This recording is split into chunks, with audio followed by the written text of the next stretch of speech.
वापिस आ रहे हैं, उनका स्वागत है, आज आ रहे हैं वो। लेकिन शीतकालीन प्रवास के लिए एक दिन का वक्त भी कांगड़ा के लिए नहीं निकाल पाए। इसलिए बहुत सारे प्रश्न छोटे से इस 2.5 महीने के और 3 महीने का कार्यकाल जो अभी पूरा हो रहा है इसमें ही खड़े। तो मित्रों, मैं आप सबके बीच में सिर्फ इतना ही कहना चाह रहा हूं कि वर्तमान सरकार से बहुत बड़ी उम्मीद थी और बहुत बड़ी उम्मीदों के साथ हम ऐसा जिक्र कर रहे थे कि हम कह रहे थे कि हम थोड़ा वक्त देंगे उनको काम करने के, और हम वक्त दे रहे थे। लेकिन हालात इस प्रकार के पैदा किए, जब जो प्रश्न खड़े हुए हैं उसमें हमारी एक जिम्मेवारी बनती है, एक नैतिक जिम्मेवारी बनती है विपक्ष की तरफ से, क्योंकि हमको जब दायित्व इस प्रकार का मिला है हिमाचल प्रदेश में विपक्ष की भूमिका निभाने के लिए, उस दृष्टि से मेरा यही कहना है कि बहुत तेजी से ग्राफ गिरा है इन 2.5 महीने के कार्यकाल में सरकार का, और जन विरोधी निर्णय लेने के लिए ये सरकार जानी जाएगी। हर जगह ताला, इंडस्ट्री, 2 सीमेंट इंडस्ट्री जो है 2 महीने बंद रही, 200 करोड़ रुपए का हिमाचल के रेवेन्यू का लॉस हुआ है। ये है व्यवस्था परिवर्तन। इससे पहले नहीं आते थे इंडस्ट्री से रिलेटेड इश्यूज, आते थे, लेबर के इश्यूज आते थे, इंडस्ट्री के इश्यूज आते थे, ट्रांसपोर्टर्स के इश्यूज आते थे, इंप्लॉयज के इश्यूज आते थे। लेकिन उसके बावजूद हमने समाधान किया, उनको बैठ करके चर्चा करके रास्ता निकाला।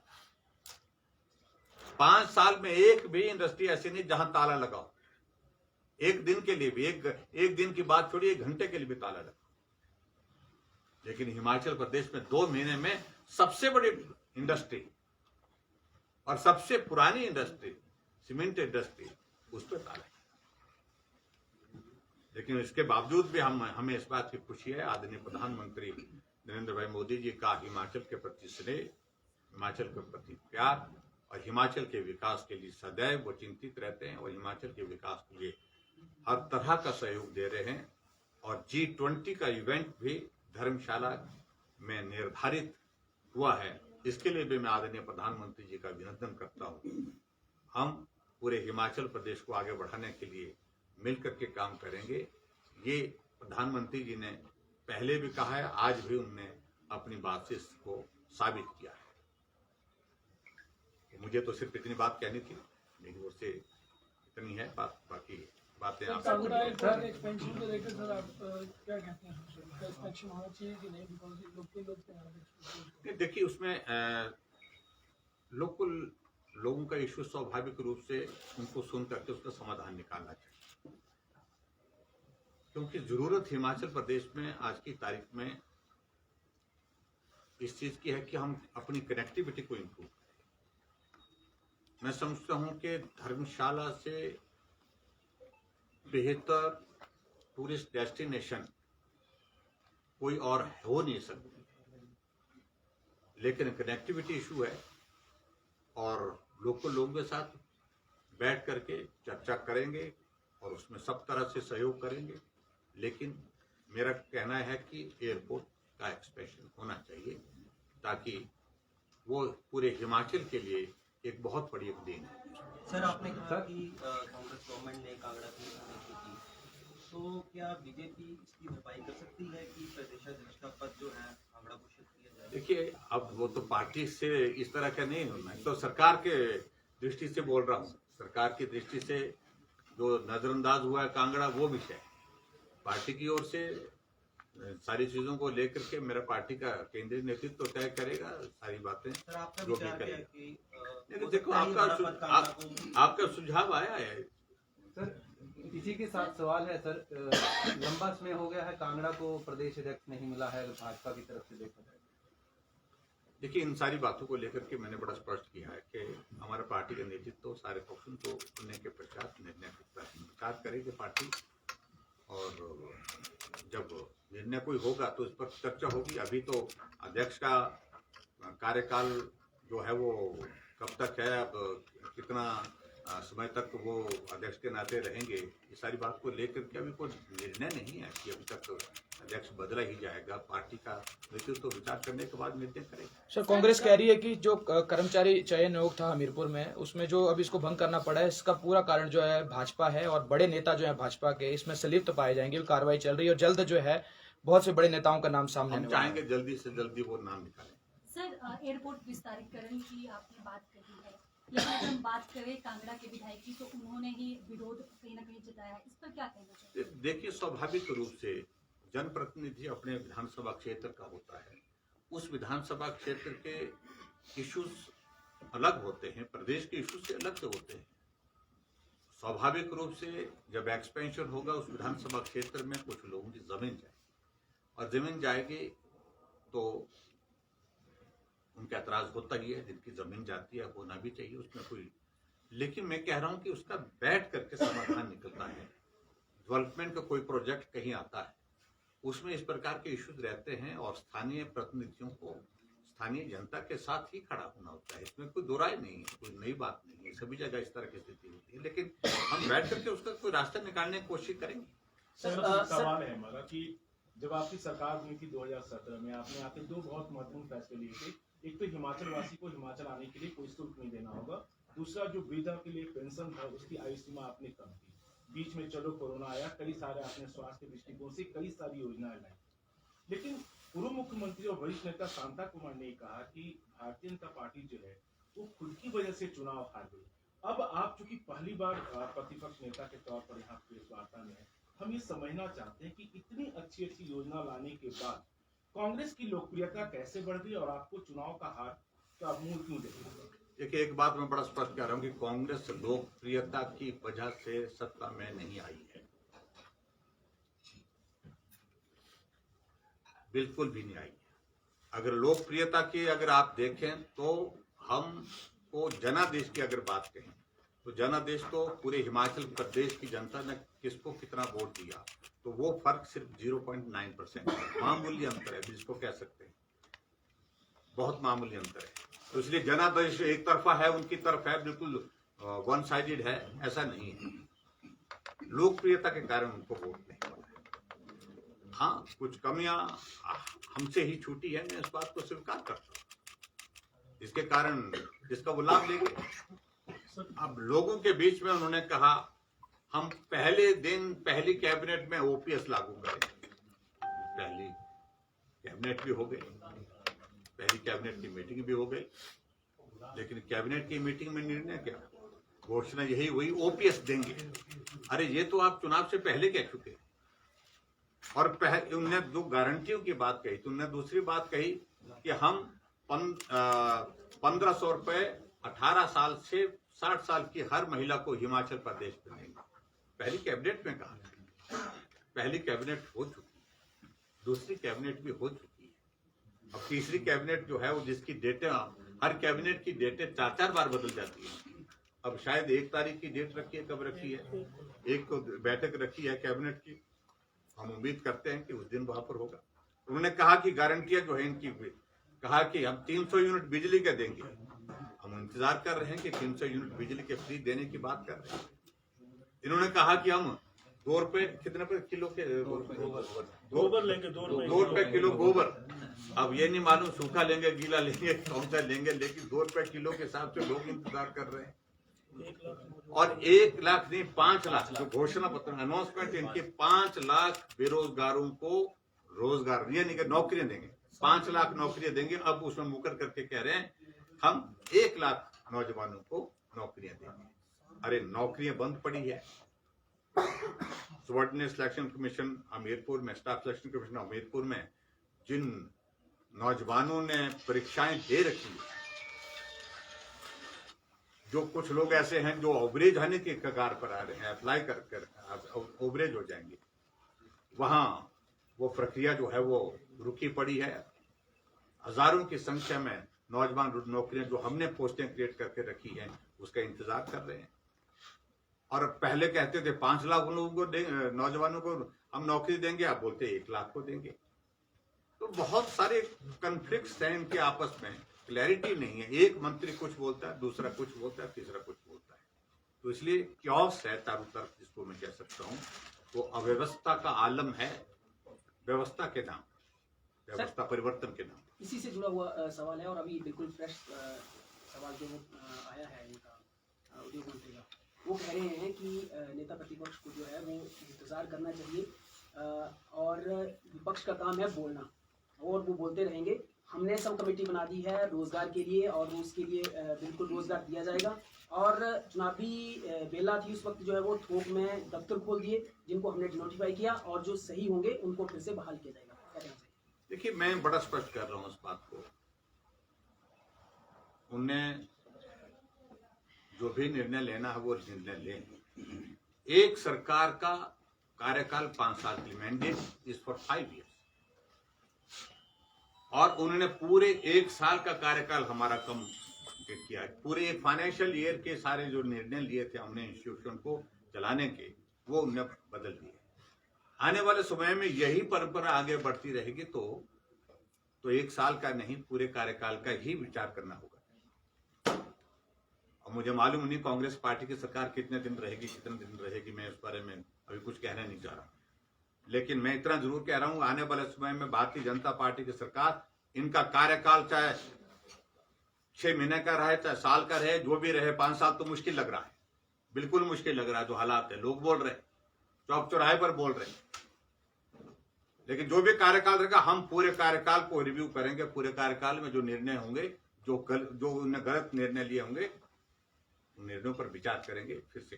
सर, कांग्रेस पार्टी ने कई आउटसोर्स कर्मचारी जो है उनको भंग कर दिया, इनको जॉब से निकाल दिया, इसको लेकर क्या कहना चाहेंगे आप? देखिए, मैंने इस बात को लेकर के कहा है, जो गलत करने वाले लोग उनके खिलाफ सख्त कार्रवाई होनी चाहिए।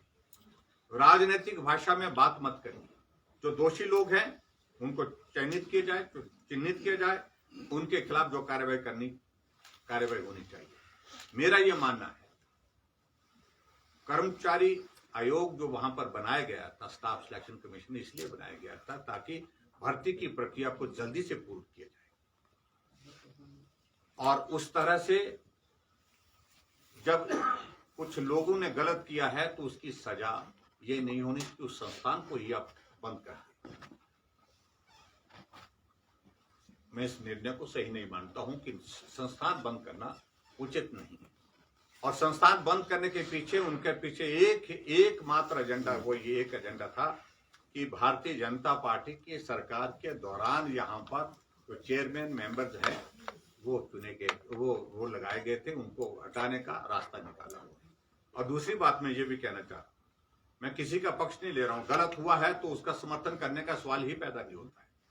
कार्रवाई करें, और जहां जिस प्रकार से वहां घटनाक्रम घटित हुआ है और जिस प्रकार से उस संस्थान के अंदर जो है जो लोग इस प्रकार गड़बड़ी करते थे, उनको बिल्कुल स्पष्ट किया जाए, उनके खिलाफ कार्रवाई तुरंत की जाए। लेकिन जो नौजवान जिन्होंने अप्लाई किया है, जिन्होंने रिटन टेस्ट दे दिया है, जो अपने नौकरी का इंतजार कर रहे हैं, मेहरबानी करके उनको नौकरी जल्दी से जल्दी मुहैया कराई जाए, ये मेरे। सर, मुख्यमंत्री जहां भी जा रहे हैं सार्वजनिक मंचों में एक ही बात कह रहे हैं कि भाजपा हिंदुत्व की बात करती है, लेकिन हमने 90% हिंदू वाली स्टेट में जो है वो भाजपा को हराया है। देखिए, वो बहुत विचित्र, मुझे मालूम नहीं वो क्या संदेश देना चाह रहे। वो पूरे राष्ट्रीय अधिवेशन में अपनी जहां पहली बार उनको मंच पर जाने का अवसर प्राप्त हुआ, वहां पर बोलने का अवसर प्राप्त हुआ, पूरे देश में खबर बनाने के लिए उन्हें इस प्रकार से अपने नेताओं को खुश करने के लिए हिंदुओं का अपमान करना, हिंदुओं के खिलाफ इस प्रकार की टिप्पणी करना, ये बहुत दुर्भाग्यपूर्ण है। खुद ही उन्होंने कहा कि 97%, 97% जो है वो हिमाचल प्रदेश में हिंदू है। तब भी हमने उनको हरा करके, हमने हिंदुओं की पार्टी को हरा करके, भारतीय जनता पार्टी सबकी पार्टी है, लेकिन हाँ, हिंदुत्व इस मुद्दे को लेकर के हम बड़े स्पष्ट हैं, किस विषयों को लेकर। लेकिन हिंदुत्व के मुद्दे पर चुनाव हुआ था क्या? आखिर वो कहना क्या चाहते हैं? ये टिप्पणी सरासर गलत है। ये पूरे देश के हिंदुओं का अपमान है, हिमाचल प्रदेश के हिंदुओं का अपमान तो है ही। सर, ऑपरेशन लोटस को लेकर क्या कहेंगे? ऑपरेशन लोटस की जो अफवाहें घर में मजा देखिए, अफवाहों के आधार पर हम काम नहीं करेंगे। जो करेंगे वो ठीक तरह से अपने हिसाब से करेंगे। सर एक सवाल रहेगा, सेंट्रल यूनिवर्सिटी की आपने बात की है, धर्मशाला की बात करें तो जवांगल में भूमि जो आलोट हुई थी, मगर अब जिस तरह से देहरा में इसको स्थानांतरित कर दिया गया है, क्या लगता है धर्मशाला में सेंट्रल यूनिवर्सिटी मिल पाएगी या नहीं? ऐसा है, मुझे लगता है कि मेरा मीडिया से भी इस बात को लेकर थोड़ा इसमें बहुत सेंसिटिविटी इस इशू में और इसकी गंभीरता को हमको समझना है। अभी कोई भी निर्णय नहीं हुआ है कि कैंपस जो है यहाँ से स्थानांतरित। जदरांगल में भी फाउंडेशन स्टोन हुआ है और देहरा में भी फाउंडेशन स्टोन, और यहाँ पर टेक्निकल इशू, एनवायरमेंट का एक इशू, एक क्वेरी लगी है और ऐसी चीजें रूटीन में कई बार लग जाती हैं। और मेरा मानना है कि कांग्रेस पार्टी की ये जिम्मेवारी है उस क्वेरी को तुरंत जो है उसको दुरुस्त करे, उसको ठीक करे और उसके पश्चात अगली प्रक्रिया पूरा करे। और हमारी जो फुल एंड फाइनल कमिटमेंट हमारी है कि एक कैंपस देहरा में और एक कैंपस धर्मशाला। और क्योंकि इस यूनिवर्सिटी के मामले को लेकर के बड़ा स्पष्ट होना चाहिए कि सेंट्रल यूनिवर्सिटी जो है वो धर्मशाला के नाम से ही नोटिफिकेशन हुआ है। सर केंद्र में आपकी सरकार है, एट धर्मशाला। आप भी पक्ष रखेंगे इस विषय को? केंद्र में आपकी सरकार है, आप भी पक्ष रखेंगे इस विषय को लेकर? किस विषय को लेकर? हमने बात की है, मैंने कल ही बात की है केंद्रीय मंत्री जी से। हमारे सांसद जी यहाँ पर बैठे हैं, इन्होंने भी बात की है, हमने भी बात की है और उनका मुझे रिटर्न वहां से उनके ऑफिस से जवाब भी आया, मेरे मोबाइल पर है, स्टेटस रिपोर्ट उन्होंने भेजी है। कोई इस प्रकार से बदलने की ना मूवमेंट है ना बदलने की बात है, क्वेरी एक है, उस क्वेरी को सर आपने कहा कि स्टेटस रिपोर्ट आपके पास है, क्या आपने उस स्टेटस रिपोर्ट को स्टडी किया? उसमें जो क्वेरी लगाई गई है, नंबर 1 क्वेरी है कि ये भूमि जो है उच्च भवन बनाने के लिए उपयुक्त नहीं है। नंबर 2 क्वेरी है कि इस भवन में इस जमीन के अतिरिक्त अन्य विकल्प उपलब्ध थे। 1300 कनाल जमीन जो है वो हिमुडा की थी और 1300 कनाल कृषि विश्वविद्यालय पालमपुर की भूमि जो है उपलब्ध है। इन विकल्पों के विचार किया जाए और यूनिवर्सिटी के लिए जगह सूटेबल नहीं। देखिए, मैं इस बात को लेकर बड़ा स्पष्ट करना चाह रहा हूँ कि धर्मशाला में बारिश ज्यादा होती है और सिस्मिक जोन है। सिस्मिक जोन तो पूरा हिमाचल प्रदेश से ही कंसिडर किया जाता है, पूरा अब तो पूरा हिंदुस्तान उसमें आ गया है। इन सारी चीजों को लेकर के कहीं ये जो रिपोर्ट है, जो रिपोर्ट नहीं है, ये सिर्फ क्वेरी है।